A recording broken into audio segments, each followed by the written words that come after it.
tahay dhaqaalahaadu raadin sidii qofaan dhimaanayn dhankii cibaadadaada xaggaad uga dhaqaaqdeen. السلام عليكم ورحمة الله تعالى وبركاته. وأنا أقول سراجة على بعض قبرتين شيكوينك قصرك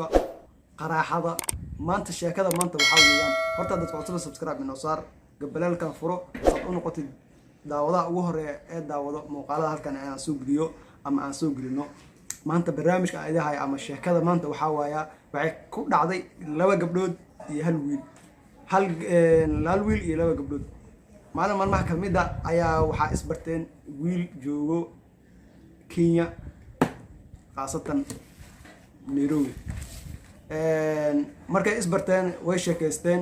waxay labadu waxay ahaayeen Soomaali ahaayeen markay wada sheekaysteen muddo ay wada socdeen gabadha markay waxay rabtay dhanka waxay rabtay Yurub ka sii rabtay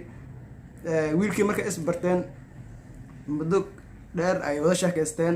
waxay go'aan ku gaareen inay isguursadaan markay isguursadeen maxaa dhacay gabadhii way baxday waxay aaday wadamadaas ay aaday Yurubka ay gashay markay baxday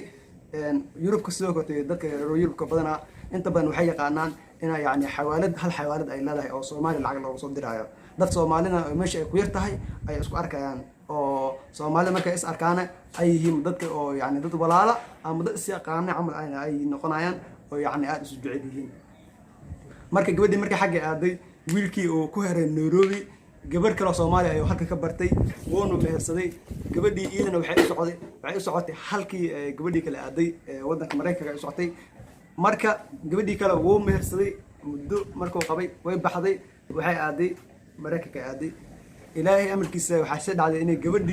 gabadhii kale meeshii joogtay ay tagto halkii markay tagtay ayaa maalin maalmaha kamid ah gabadhii hore iyadoo wiilkii lacag inay waxay bilowday inay lacag u dirto oo xawaalad tagta ay lacag u qorto iyadoo lacagtii dirayso ayaa waxa imaaday gabadhii kale iyada la qabo marka alaabo marka qofka lacag oo aad mishaar u dirayso kulotay waxa sheegaysaa magaciisa saddexan meesha uu joogo aad sheegaysaa waxay maqashay iyadoo magaciisa oo ay sheegayso yaani ninkii magaciisa sheegaysaa markay yaani oo ay xogaa ku wareertay tiraad ninkan maxaa aqoon u leedahay ninkan waa anu iqaba waa adama ku qaba ana anu iqaba waa meeshii waa is dagaaleen labadii gabdhood waxay bilaabeen heer ay timi iska rifaan dagaal kadib waxa dhacday in labadii gabdhood ay heshiiyaan ay isku mar ay soo wacaan ay isla joogo ninkiina ay ku furaan ninkii ay dhahan yaani waa ku furnay labadeena waa ku furnay aniga heblay waa ku furnay magaalkaas ka dhici waxa waa nin tuugaad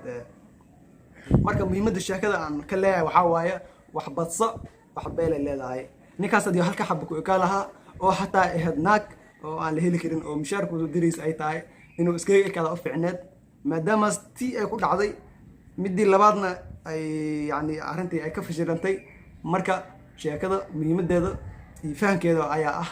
inaan kala gun leeyahay ama kala damacsanahay wax badso wax beelay leedahay hadii aad yaani sheekada uu qofkii fahmi kara fahmayo marka waxaan idinku salaamayaa salaam islaamka assalaamu calaykum waraxmatullaahi tacaala wabarakaatuh